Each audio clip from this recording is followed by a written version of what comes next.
Lecture d'histoire, la cabane dans les bois. Il était une fois 3 amis qui avaient 8 ans, 3 garçons. Il y avait Léo. Il avait les cheveux en bataille, les lunettes toujours de travers, passionné par les insectes, il parle même aux fourmis. Il est le cerveau du groupe, toujours avec un carnet de notes et un crayon derrière l'oreille. Il dit souvent « Statistiquement, on a 87% de chances de survivre à cette aventure. »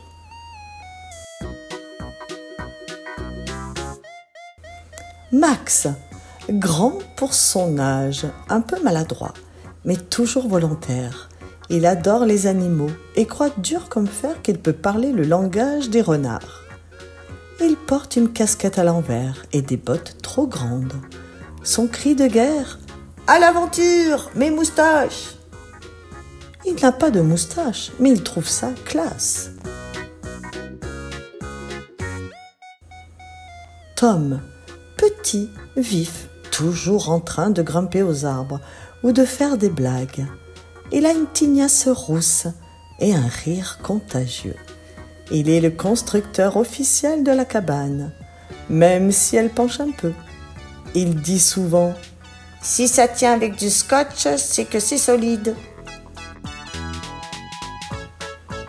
Un mercredi après-midi, Léo s'exclame « Et si on construisait une cabane dans la forêt, une vraie, avec des murs, un toit et un tapis de feuilles ?»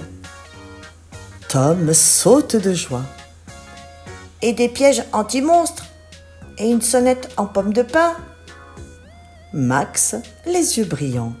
« Et on y dort comme des vrais aventuriers, avec des sacs de couchage et des marshmallows. » Ils embarquent marteau, clous, ficelles, biscuits et une lampe torche qui ne marche qu'un coup sur 2. Après 3 heures de travail acharné et une dispute sur l'orientation du tapis de feuilles, la cabane est prête. Elle ressemble à un igloo en bois, avec une porte qui grince et une fenêtre faite d'un vieux cadre sans vitre.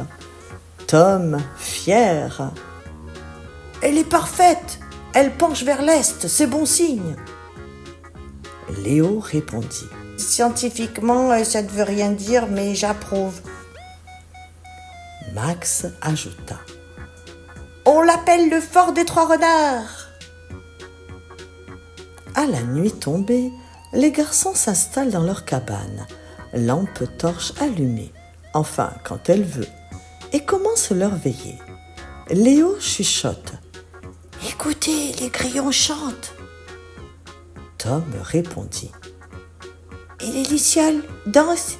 On dirait des étoiles qui ont décidé de descendre et dire bonsoir. » Max, les yeux grands ouverts. « Chut, j'ai entendu une chouette. Elle a dit « Ouh !» Ça veut dire « bienvenue » en langage chouette. Soudain, un bruit dans les buissons. Tom dit « C'est un monstre !»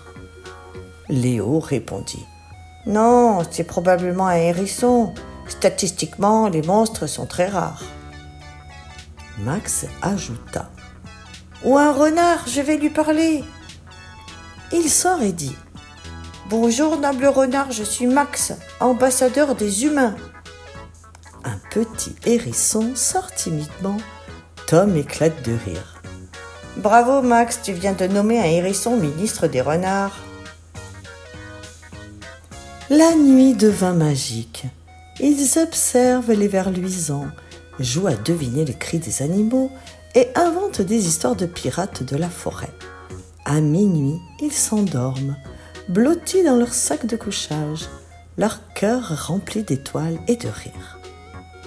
Au petit matin, le soleil se lève, les oiseaux chantent, et Tom se réveille en criant « J'ai rêvé qu'un renard m'apportait des croissants !»